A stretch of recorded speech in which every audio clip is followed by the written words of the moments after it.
Well, good evening, everyone, and thank you for joining our first of the year, January 2024 In the Know with knownwell. I'm Dr. Angela Fitch. I'm the co-founder and chief medical officer of knownwell, and I'm very excited tonight to introduce the dynamic duo of dietitians at knownwell, which are amazing dietitians, and you're in for a treat tonight. They're going to lead us in a discussion on everything related to wellness for the new year. And I'd like to kick it off to Megan and Ariana. And I'll be back at the end so we can answer your questions. So please use the Q&A button at the bottom of your screen to put any questions you might have in the chat so we can get to those. And also, I'll be back at the end just to give people an update on some of the latest that's going on in the world of everything known well. So I'll kick it off to you two, Megan and Ariana. It's all yours. Awesome. Thanks so much, Angela. And thank you guys all for joining in with us tonight. So we figured with the start of the new year, we figured a lot of us may have already come up with some New Year's resolutions. If we could see you guys, I'd say raise a hand. We'd see how many hands are raised right now. A 2022 poll actually indicated that 37, I see people raising their hands right now. A 2022 poll actually indicated that 37% of Americans had a goal or resolution that they wanted to achieve in 2023. It's been found that 9% of people actually successfully keep their New Year's resolutions. With this said, it's really important that we make sure that the goals that we're coming up with are specific and sustainable. So we put together some realistic, healthy tips for the new year for us tonight. We'll be going through 12 tips total tonight. So if you'd like, you can choose a new one, maybe to work one each month. There's one more week in January, get started on one here, or you could even break it down weekly for these next few months. As Dr. Fitch mentioned, following these 12 tips, she'll also share some updates with us, and then we will follow with the Q&A as she mentioned. So feel free to put any questions, comments throughout the session tonight in the chat box at any point throughout the session.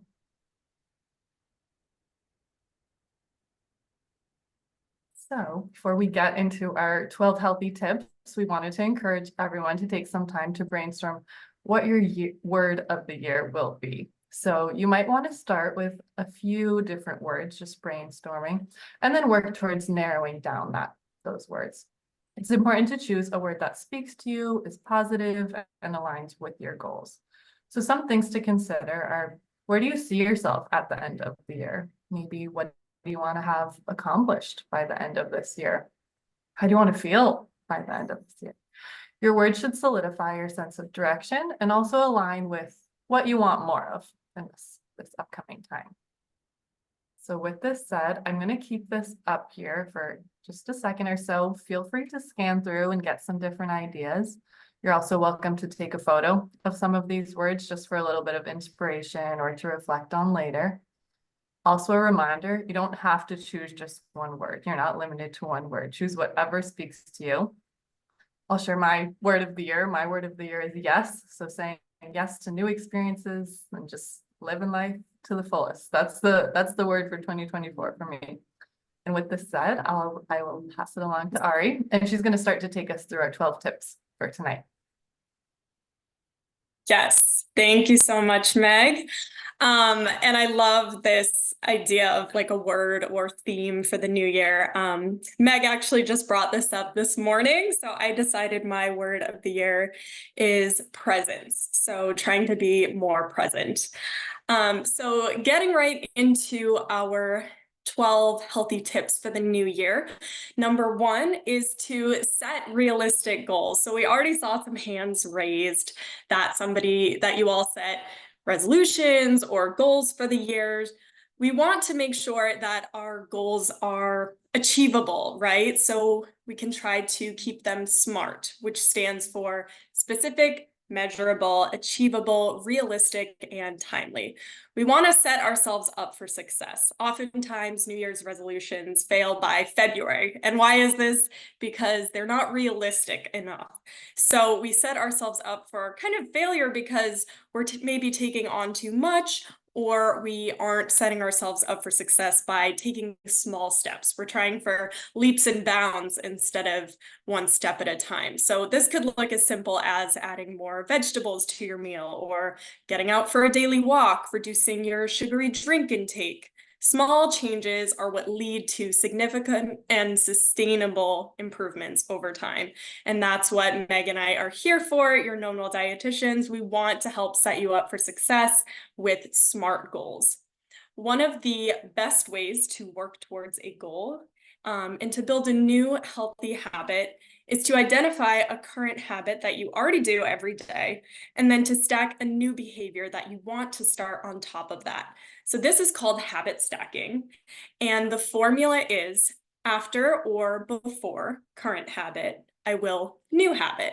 So for example, after I pour my cup of coffee each morning, I will meditate for 1 minute. When I am in the shower, I will floss my teeth. After I sit down to dinner, I will say one thing I'm grateful for that happened that day. Moving on to tip number 2, focus on balanced nutrition. Keyword here, balanced, right? So we want to, of course, aim for a diet that is rich in colors, fruits, vegetables, whole grains, lean proteins, and healthy fats. So each meal should ideally provide us with a variety of nutrients that your body needs for the majority of the time. This could look like an 80-20 approach, right? Because of course there's that balance component. This is where you aim for that 80% of your diet to be what I was talking about, our whole foods, our lean protein, fiber, healthy fat. And the other 20% is where we get some of that balance. So this is where there's a little wiggle room for special occasion foods and for treats. We want to make sure that we include foods that we enjoy. You should never feel completely deprived when you're on a sustainable nutrition program. Ultimately, restriction doesn't work in the long run. So one way we can do this is by focusing on addition, not subtraction. What can I add to my diet versus what should I be taking away from it? So this kind of involves a little bit of a mindset shift. Moving on to tip number 3, that's going to be hydration. So if you are one of my patients, you probably know that this is something I talk about a lot. I recommend drinking water like it's your job. I hope a lot of you out there tonight have your water bottle next to you. I know I do. So hydration is so important for our overall health, keeps our bodies functioning at our best, helps to lubricate our bones and our joints. I typically recommend aiming for about half your body weight in ounces per day at a minimum. 64 ounces is a good place to shoot for, if not. You can try to boost your hydration by having your water bottle at your side at all times, or trying to include some flavors like water, Crystal Light, or other zero low-calorie fluids. Some tricks to help you drink more water could be setting reminders on your phone, using Crystal Light, trying different temperatures, maybe experimenting with room temperature versus ice-cold water, making fruit-infused water. These are some things we can do to help you stay hydrated. And especially in the winter, sometimes we don't get that thirst cue as much when it's not hot out. We live in New England. It snowed today. I didn't even realize it was going to do that. So trying to stay on top of our hydration in all seasons, definitely important. Tip number 4, including regular physical activity. So this is to the idea is to include it into your daily routine. So this doesn't necessarily mean intense workouts. Getting more movement into your day, as I like to say, could be brisk walking. It could include cycling or yoga or another activity you enjoy. You have to include things you enjoy, otherwise there's going to be avoidance of it, right? So this might involve changing your outlook on exercise versus movement. Exercise can often be seen as a chore or maybe unenjoyable, whereas movement can be fun and something that can be done with friends, with families. So again, a little bit of a mindset shift here. More movement can also look like boosting our day-to-day activity, right? Not just 30 or 30 minutes or an hour of set exercise. It could be maybe I can park a little bit farther away at the grocery store. Maybe I can start by taking one flight of stairs up to the office instead of the elevator the whole way up, or going to the bathroom on a different floor. Can I put off my camera and walk on a Zoom meeting if I don't need to be on screen? So these little tips and tricks to try to get in a little bit more of our day-to-day movement too. Moving on to tip number 5, which is to prioritize sleep. Definitely want to make sure we are getting adequate and quality sleep. Why? Because sleep is so vital for recovery, mood regulation, and overall health. Sleep deprivation can actually cause changes in our hormones. So we can see increased ghrelin, which is the hormone that signals hunger, and decreased leptin, which is the hormone that signals fullness. These changes may have something to do with disrupted circadian rhythms. So sleeping too little causes these shifts, feel hungry more often, fuller less quickly, and then there's also decreased impulse control. So we're not as good at mindfully deciding what and how much to eat. And of course, if you're feeling sleep deprived, you're less likely to have the energy to do things like include regular movement and meal prep and plan for the week. So how do we practice good sleep hygiene? If you don't currently get good quality sleep, see where there might be some areas for improvement. So most people do well with sleeping consistent hours. Our bodies really like predictability. So maybe trying to get to sleep at the same time, even on weekends. Trying to shut down bright lights, screen time an hour before bed to kind of signal to your brain it's time to settle down. Try to keep non-sleeping activities away from your bed area so that you're not distracted, such as bringing your laptop, doing work in bed, eating, etc. Of course, avoiding caffeine before sleep, and trying to sleep in a cool, dark place. These all can make for better quality sleep. Tip number 6 is to find a stress management technique that works for you. So this could look like starting a mindfulness practice, meditation, beginning a new hobby, or speaking with a therapist or finding a counselor. So listed out here are some ways that we can help manage stress. This could look like setting boundaries, practicing saying no, trying to only say yes when it's important to you and not just to others, incorporating more physical activity. This is a huge stress reliever and serotonin booster.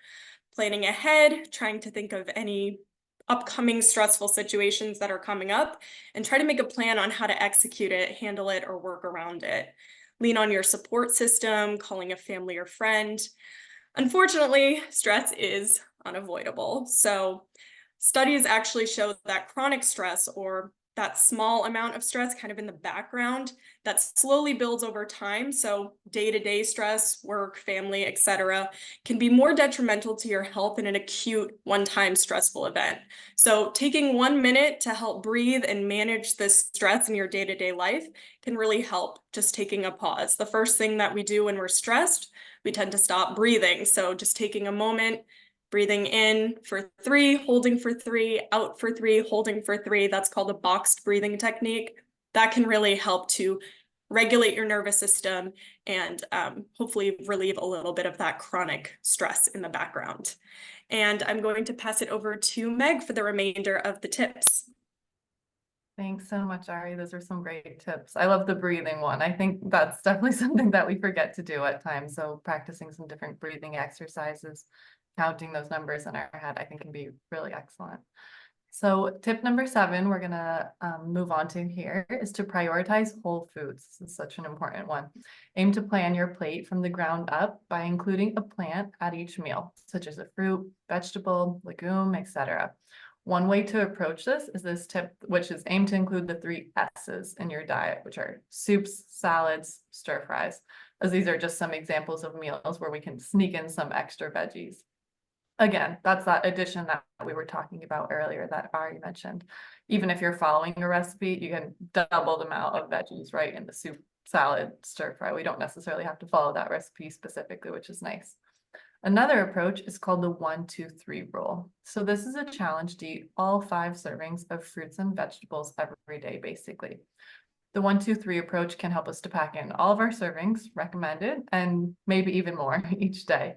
The goal is to try to include 1 serving of fruit or vegetable with breakfast, 2 servings with lunch, and then 3 servings between dinner and then snacks in between as well. Just as a reminder, a standard vegetable serving is about half a cup. So if you eat 1 cup of broccoli, for example, that is 2 servings of vegetables technically. Rather than focusing again on that restrictive approach, such as eliminating carbs, fats, etc., it can be more beneficial to focus on the positives, such as our consumption of lean proteins and making sure that we're consuming adequate servings of our fruits and veggies daily.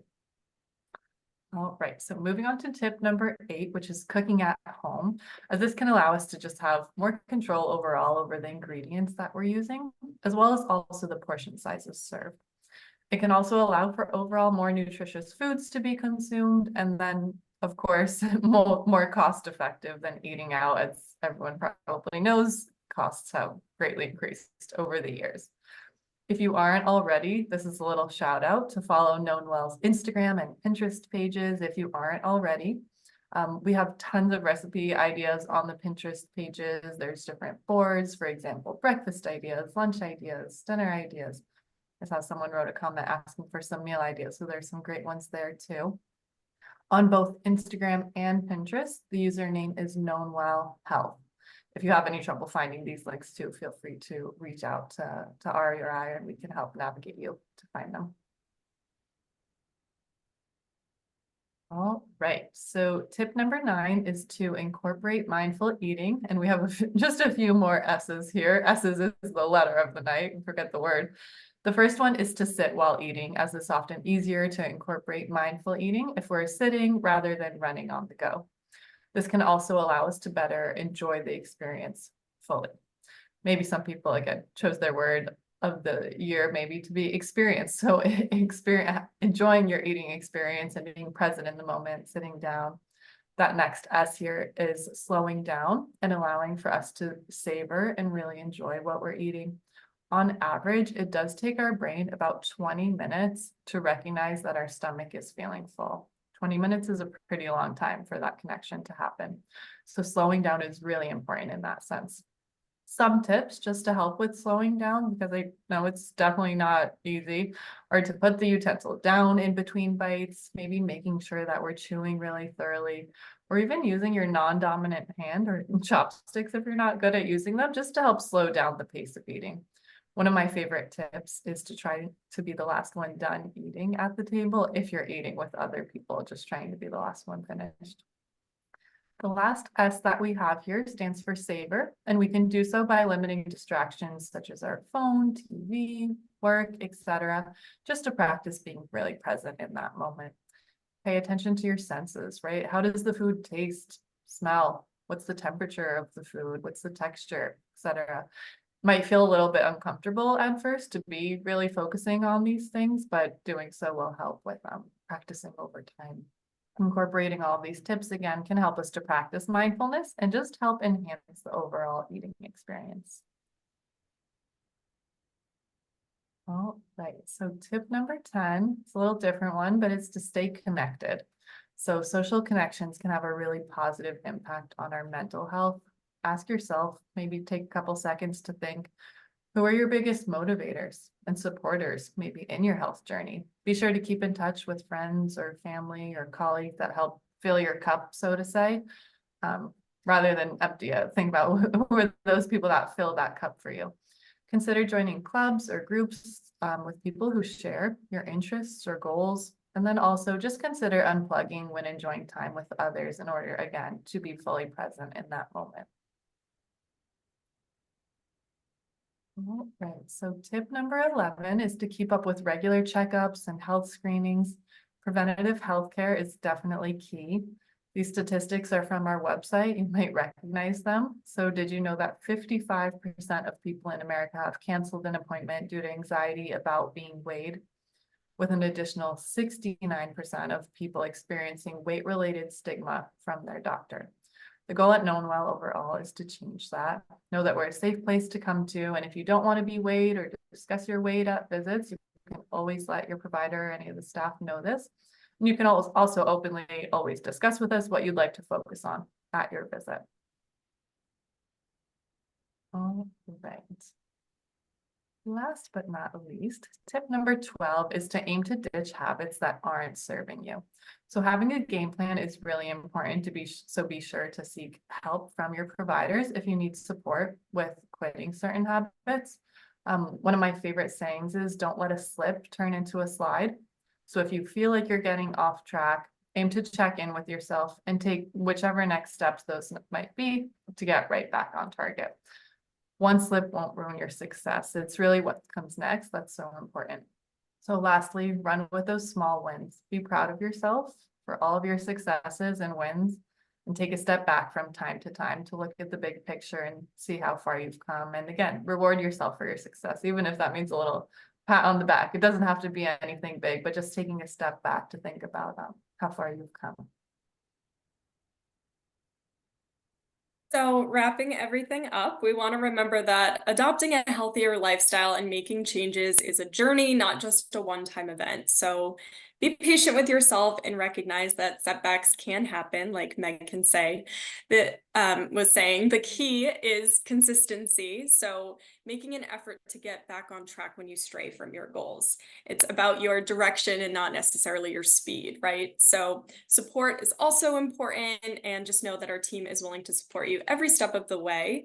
And when in doubt, here we have the basics. So eat, sleep well, manage stress where you can, and stay hydrated. And with all of this said, I'm going to pass it over to Dr. Fitch.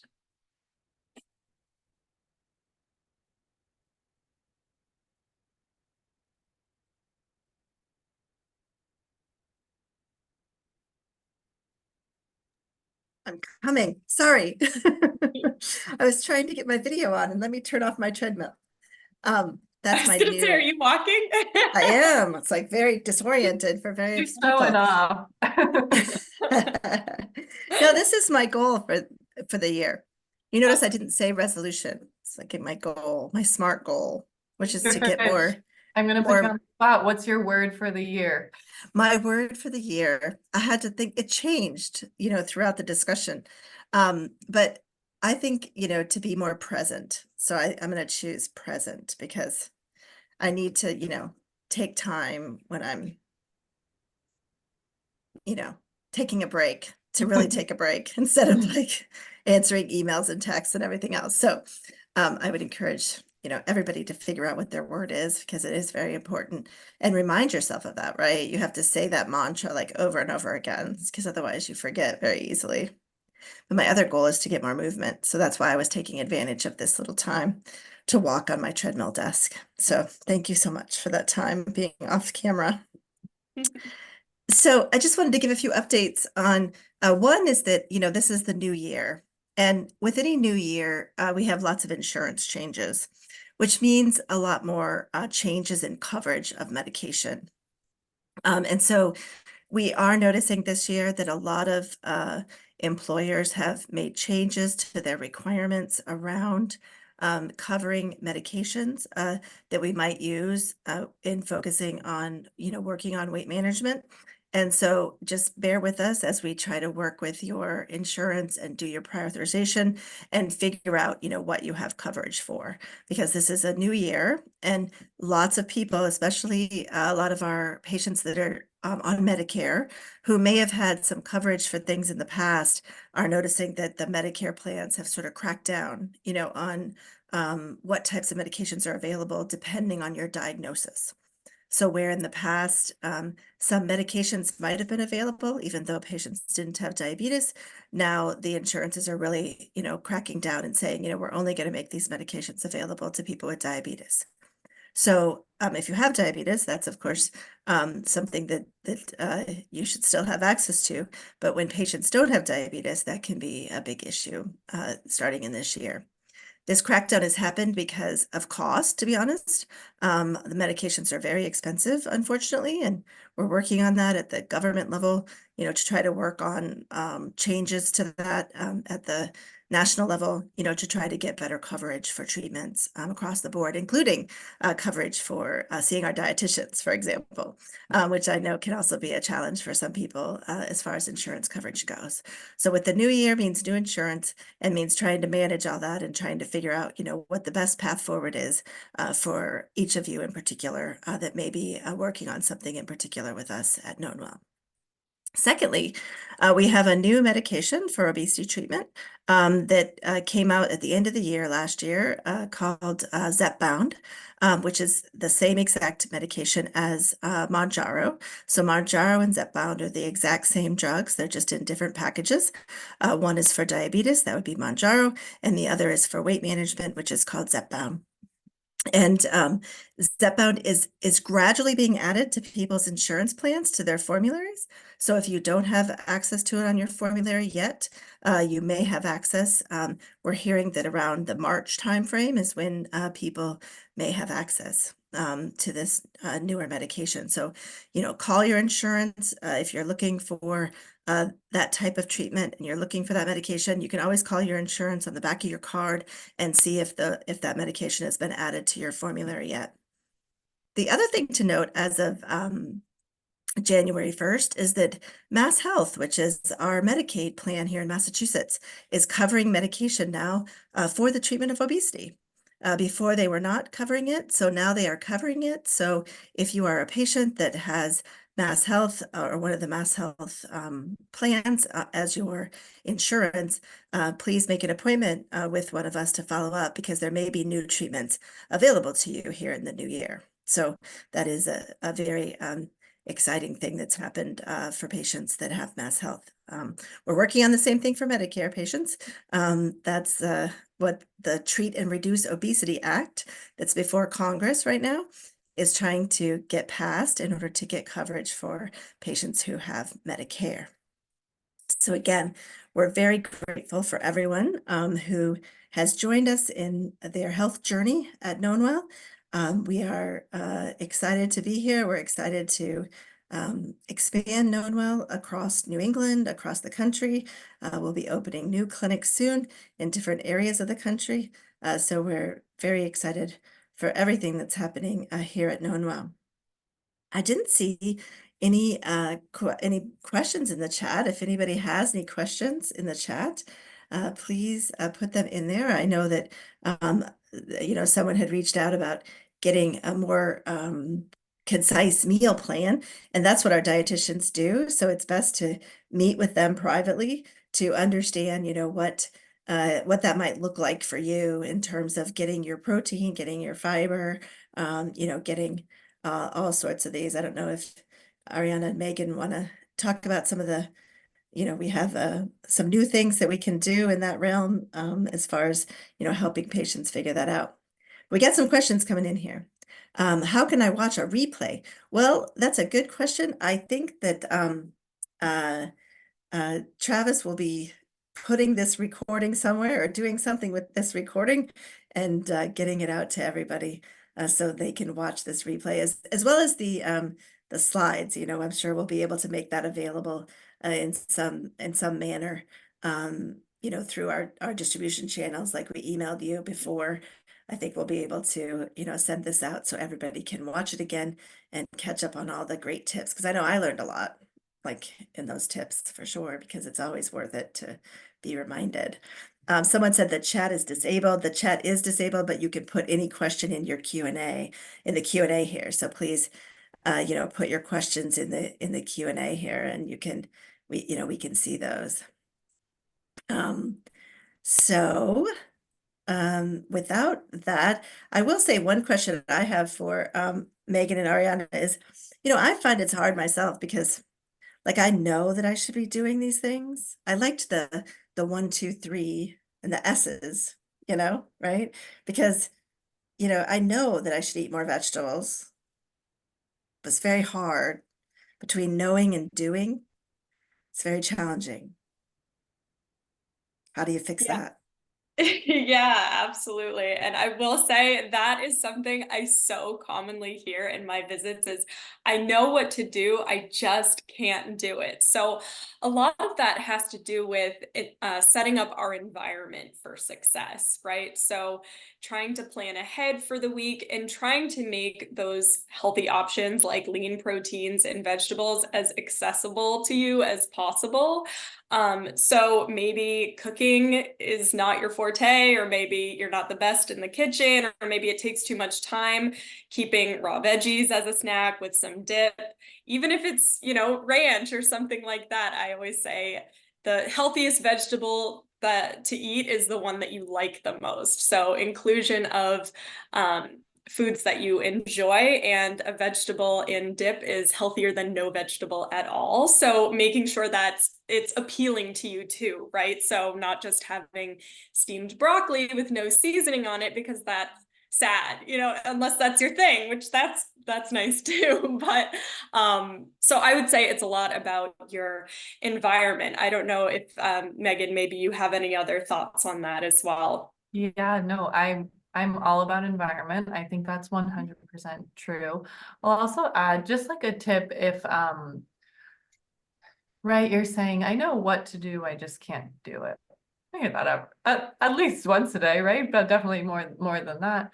I think what one really helpful thing is to make an appointment with your provider so you can kind of like troubleshoot that and talk about that. But I think when that happens, it's really important to look back and reflect, well, why do you feel like you should be doing those things? Like, what's the reason, right? Is it because you want to? Is it because someone else wants you to? Your doctor told you to, like what's the reasoning behind it?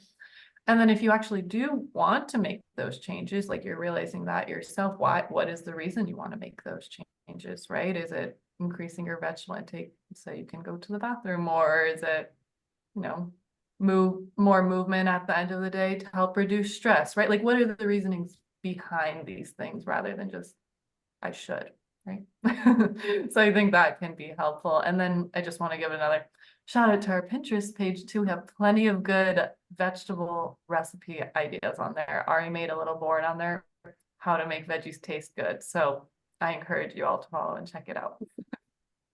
Well, that's key. I don't even have a Pinterest account. I'm very behind the times. So I'm gonna have to, that's gonna be my new goal is to get the Pinterest, right? Right? Because I'm behind the times. But I do like all of your posts on Instagram.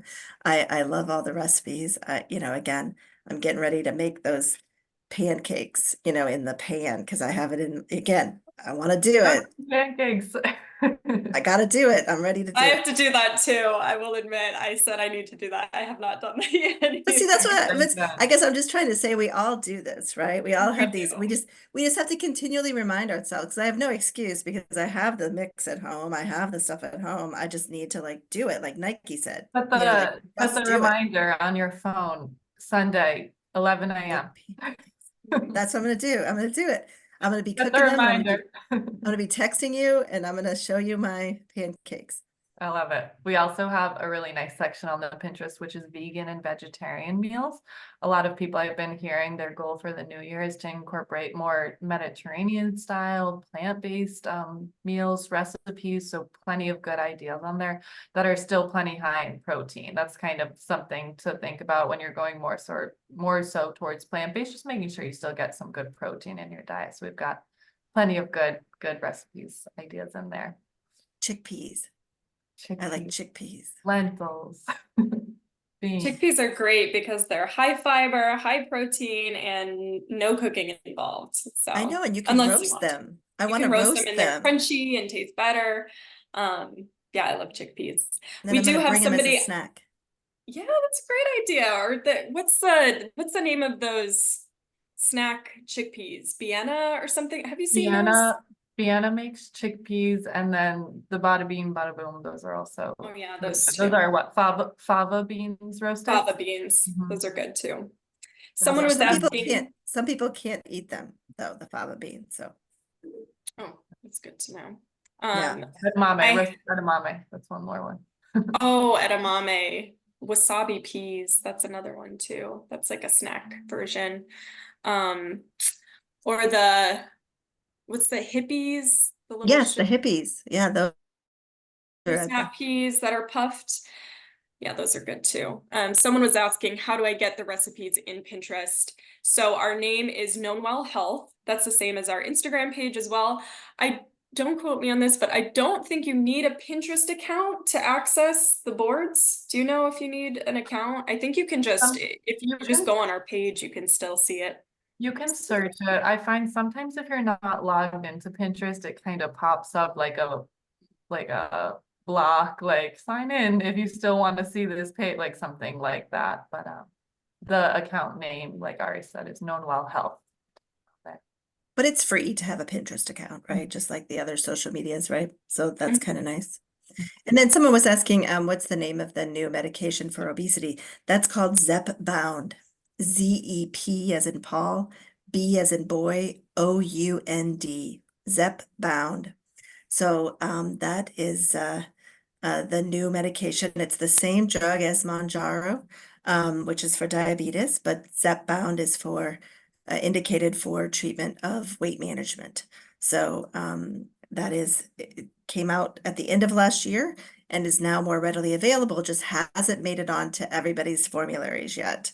So that's the key, is to, these drugs, when they come out, they have to go through a process at the insurance company to be sort of added to the formulary as an option. So that's the scoop there. I just put And the someone- Pinterest link in the chat too, so it might let you click directly, or you can copy paste that into your browser. Excellent. Thank you. And then someone asked, Joan asked, will there be more meetings like this? Yes, we are going to have these in the know meetings at a whatever frequency you all feel is helpful, whether that's every couple months or monthly. We're happy to put forth some of this so that we can connect and get some great tips and ideas out to everybody. And please feel free to share your ideas in the Q&A too. If you guys have any great ideas to share with each other, we can put those out there too, because I know it takes a village to do these things, and we're here for you, and we want to be that village for everybody. So we're here to move things forward for sure. Also want to put a plug out.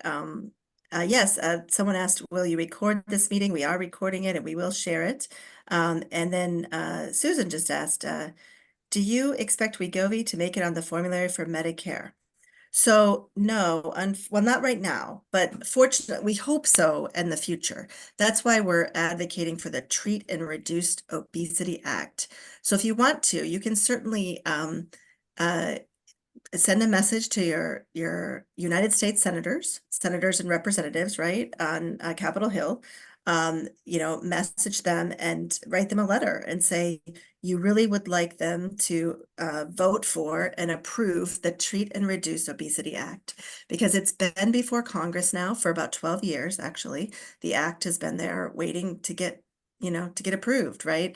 And I think there's a lot of momentum now to really realize that this is a disease that people struggle with that is not your fault, right? It's not our fault. And there's a lot of blame placed on individuals that is not the reality, right?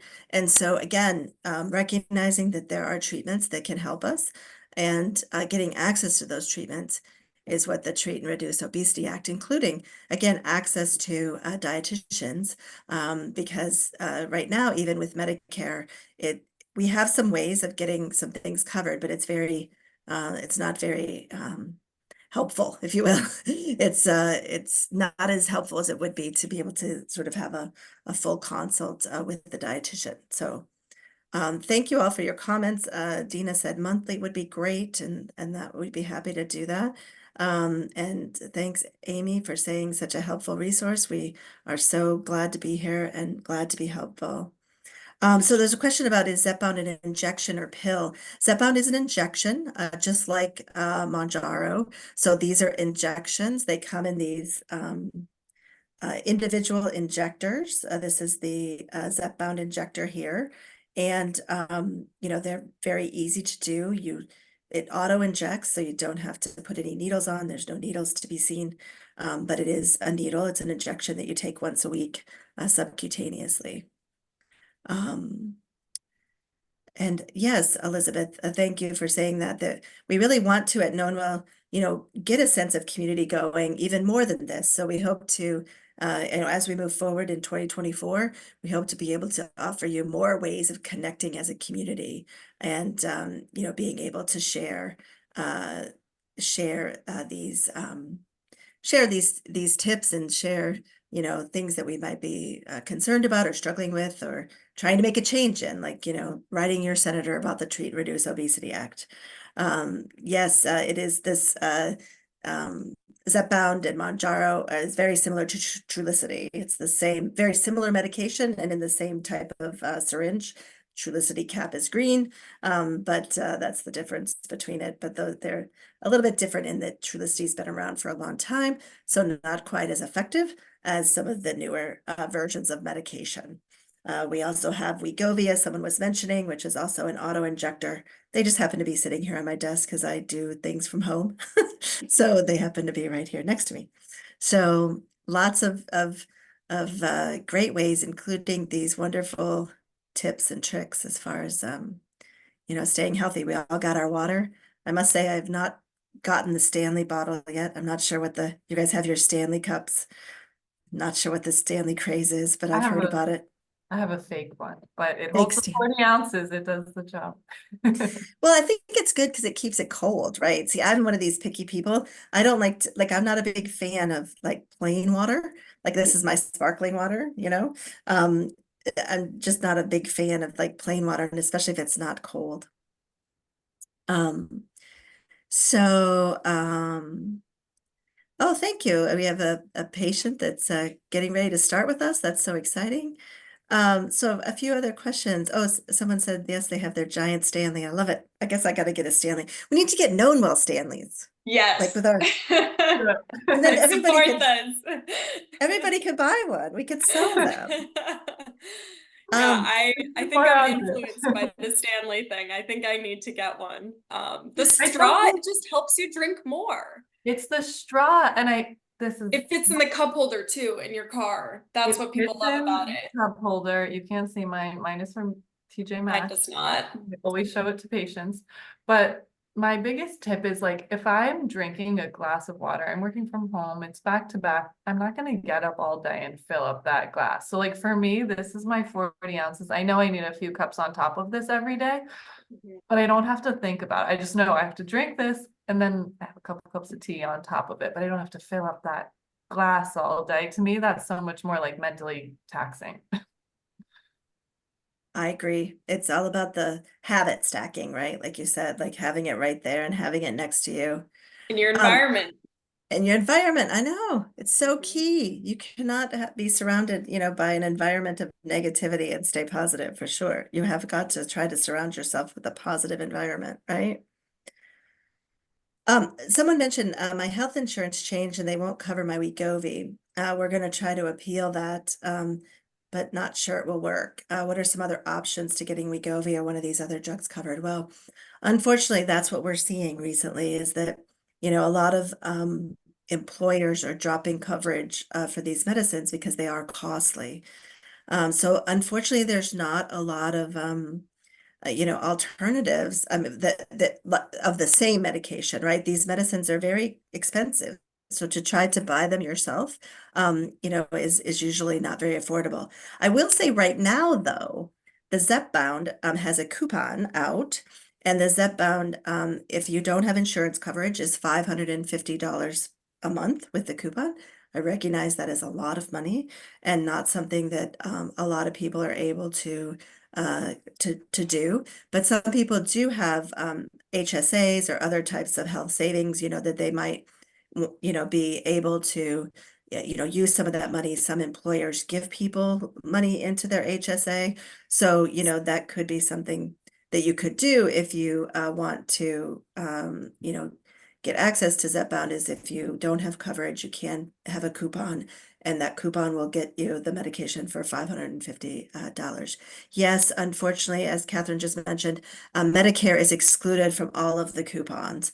So if you have Medicare, unfortunately, this is a rule in the country because of the federal government and these coupons. That is not an option for Medicare people, unfortunately, and why, we're fighting so hard to get the Treat and Reduce Obesity Act passed, before Congress. And like I said, if a lot of people got mad, right? Like I think Congress would listen, but a lot of people aren't getting mad. So we got to get mad.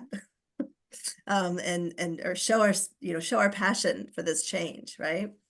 And I think somebody else had something in there, but it kind of went away quick.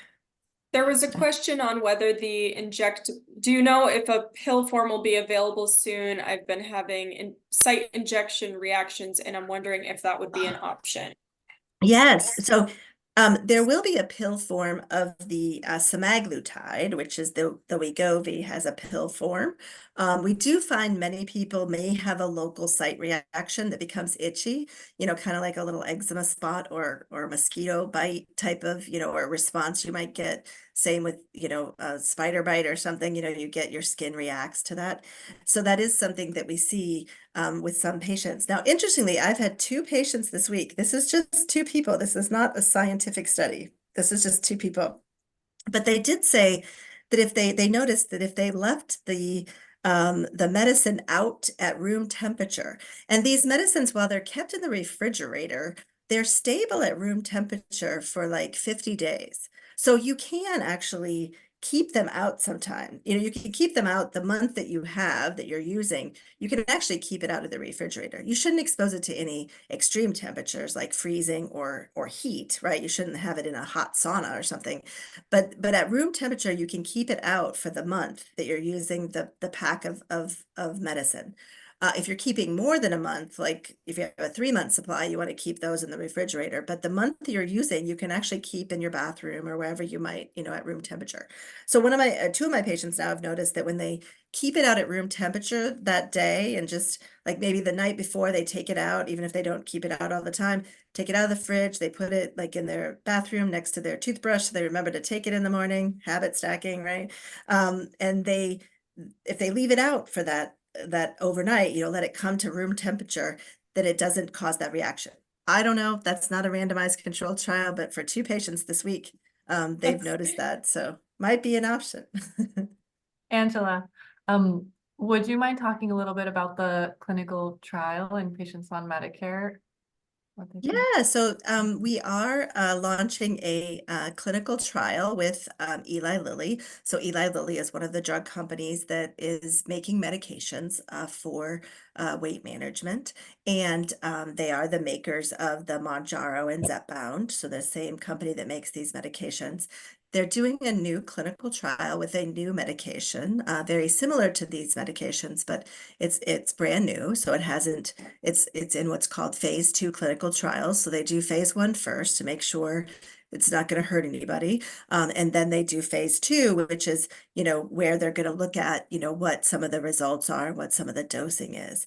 And so again, we're going to start that clinical trial very soon. So if you are interested in participating, please reach out to us. You can email us at info@knownwell.health, or you can call the office and let us know you might be interested in that clinical trial.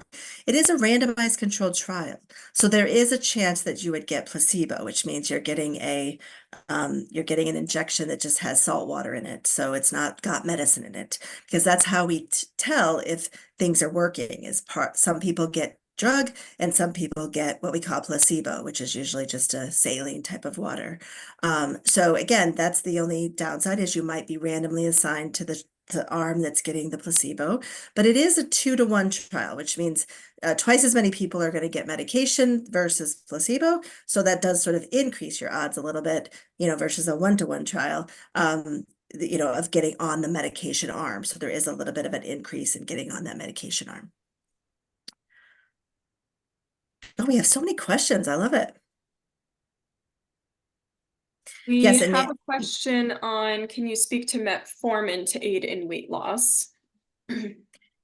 Yeah, so metformin is a great medication. We use it a lot for people that might have insulin resistance, which is where you might have a higher level of insulin in your body. Insulin's the hormone that controls our blood sugar.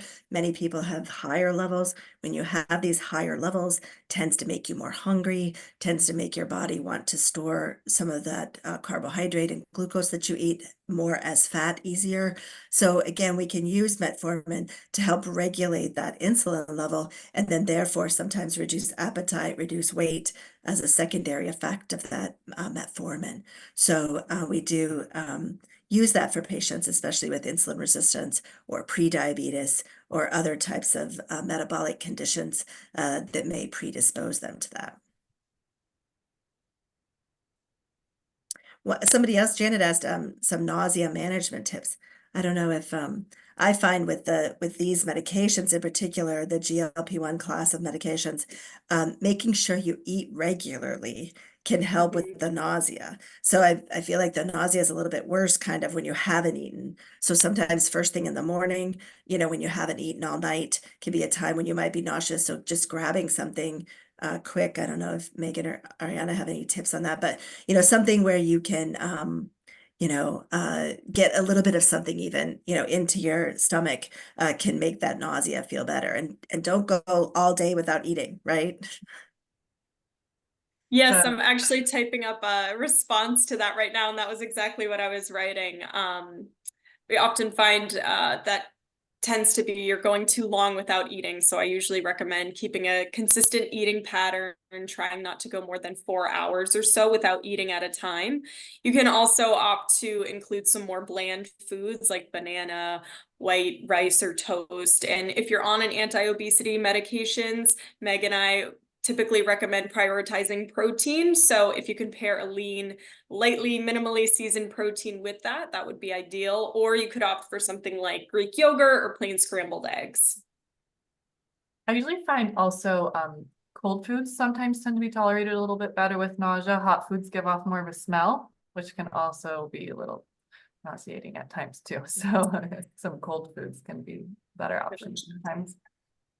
We also will typically prescribe nausea medicine for people because, as Lisa's question is, how long do the side effects usually last? Well, the nausea does tend to get a little bit better for a lot of people as you get more used to the medication, but not always. I mean, some people still have nausea, especially maybe the first day or two after the injection. So again, managing that long term is key and working with us on some ways that you can help with that. And a lot of people might take an anti-nausea medicine just for those couple days or, around the time when they're taking the medication, because it's perfectly safe to do that. It's not a problem. Nobody wants to take more medication if they don't have to, but it is a nice, thing to be able to manage. Same with the constipation or changes in your bowels, right? One of the big things with constipation is that, it's, uh, we also aren't eating as much, right? When we're taking a medication, whatever medication we might be taking, even if it's pills like phentermine, topiramate, metformin, et cetera, if our appetite is decreased, we're not going to eat as much fiber by nature. So I really think, we're all under fibered. We don't eat enough fiber. And so, again, that's something where I think, we it can take a fiber supplement even if you can't get as much fiber in because you're not as hungry. Take a fiber supplement, beta fiber, metamucil, any of these inulin fiber, fiber gummies, whatever fiber you can take, so you can get some more fiber in if you can't get it from beans and chickpeas and all the other good sources of fiber in our diet. Yeah, and just to speak to constipation management, because this is something I'll often see with my patients. Like Dr. Fitch was mentioning, fiber, I typically talk about the big three: fluids, fiber, and movement. So drinking enough water, getting adequate fluid, and moving around enough. Especially if you're on a medication, some of how that works is because it's delaying gastric emptying. So it's taking longer. You're also might be eating a little bit less, so less going in, less coming out. So trying to move kind of helps the natural movement of things go along in your intestines, as well as drinking enough water too. We have, oh, I'm sorry, go ahead, Dr. Fitch. Oh, I was just going to say that it says, how long is too long to go with constipation? Well, I mean, you really want to, we really should go to the bathroom every day. Like, I know a lot of people don't go to the bathroom every day. I mean, number two, we're talking about here, live on Zoom, right? But that's what we got to talk about. We got to talk about it, right? You know, the book, like everybody poops, right? Like that's what it's about. And we should, hopefully, maybe, Ariana and Megan do not have children yet, so they might not know the book, but there's a children's book and, it talks about how everybody poops. And, that's the thing is we really got to keep ourselves moving. If you're not moving, you really should try to get moving every day. I mean, your bowels and make it not something that's a chore, I like I the, even, oh, go ahead. No, you go. I was going to say, I like the 3x3 rule, which is you shouldn't go less often than every 3 days, and you shouldn't necessarily be going more than 3 times a day. If you had to say, Dr. Fitch, and this is kind of a generalizable question, but how many days should someone be concerned that they're getting past that point? I guess I don't know if that's what. Yeah, that well, word like you is, said, also 3 days. I mean, past if that you've point. gone 3 days and you haven't gone to the bathroom, you probably should do something about it, like, and again, then do something more chronically, right? We tend to wait too long. We tend to Yeah. wait until we haven't gone and then we get all backed up and then you're behind the 8 ball, right? And so you really should be taking something kind of every day, Miralax or fiber or a combination of all these things. Magnesium is a good thing too. You can take it at night. It helps you relax too and helps you sleep a little bit, helps your muscles, if you're kind of sore from exercising more, or moving more, right? And that's another thing you can do too. But very important discussion because we all should do that. I also wanted to say I loved in your talk about filling your bucket or filling your cup or like, positive. There's a children's book on that too. That was my son's favorite book. My son is now 16, but I mean, that was his favorite book growing up was this book about filling people's buckets. Like it was about, being a good bucket filler. So we should all try to be good bucket fillers too, right? And that was like, I gotta get that. I wish I hadn't. I think I donated it, but I want to read that. I don't I think I read know. that when I was a kid. Yeah, you gotta get the poop book and the bucket book, right? It's like, 2 books. And my friend would always say, you can't pour from an empty cup. So making sure you're doing things that are filling your own cup too. that needs to be my mantra this year because I need to fill my Yes. cup. Yes, So and presence is the mantra too. I know. So can you be part of the clinical trial if you're already on Ozempic? That's a great question. And unfortunately, no. Patients with diabetes cannot be part of this clinical trial, unfortunately. So if you have diabetes and if you're already taking a medication, any medication for weight management, you can't be part of the trial, unfortunately. So you can be part of the trial if you were off of medication for a certain period of time, but you would have to go off that medication, wash that medication out of your system for 3 months, over 3 months, and then you could potentially join the trial, but not if you have diabetes. So again, with these clinical trials, there are very specific guidelines that's on purpose so they can make sure they test it on a certain population of people to make it consistent a little bit. So we have all those. So we will gladly, though, you can reach out to us. We can do what we call is screen you. We have a bunch of questions we ask to try to see if you're a candidate for the trial. And again, that's not because there's something wrong with you or anything. It's just they have to have certain guidelines and certain rules for these clinical trials because they want to be able to reproduce the results, right? They're doing this trial across the entire country, entire world. So it is, something that they want to try to keep consistent. And like Nancy said, these injectable medications are supposed to be protected from light a little bit.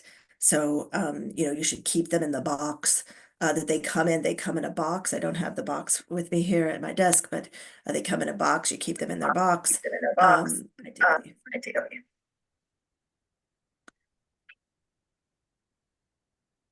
So there was a question about what doses of magnesium do you recommend and what formulation? I don't know that, I usually just go with magnesium oxide because that's probably the most common magnesium supplement out there, but it is not that critical. Usually it comes in 400 milligram tablets. You can get magnesium liquid, which is what they give you as a colonoscopy prep. So you got to be a little careful with that, because that's going to really kind of make you go, like if you drink a bottle of mag citrate, which is the type of magnesium that comes in the liquid bottle. You can drink little bits of that, I mean, and to help go to the bathroom. But if you drink the whole bottle, you're going to clean out kind of like you do for a colonoscopy. So just be mindful of that. And start with small doses and see how your body reacts to that. And then you can always increase it, if need be. All right, I think we've come to the top of the hour. I think so. So many So- good questions and nice comments. Thank you all so much for joining. Yeah, thank you everyone for joining. We're very excited to be here at knownwell, and please tell your family, tell your friends, send them over. We're happy to see you, and we look forward to caring for you throughout 2024, and we'll be excited to host our next In the Know.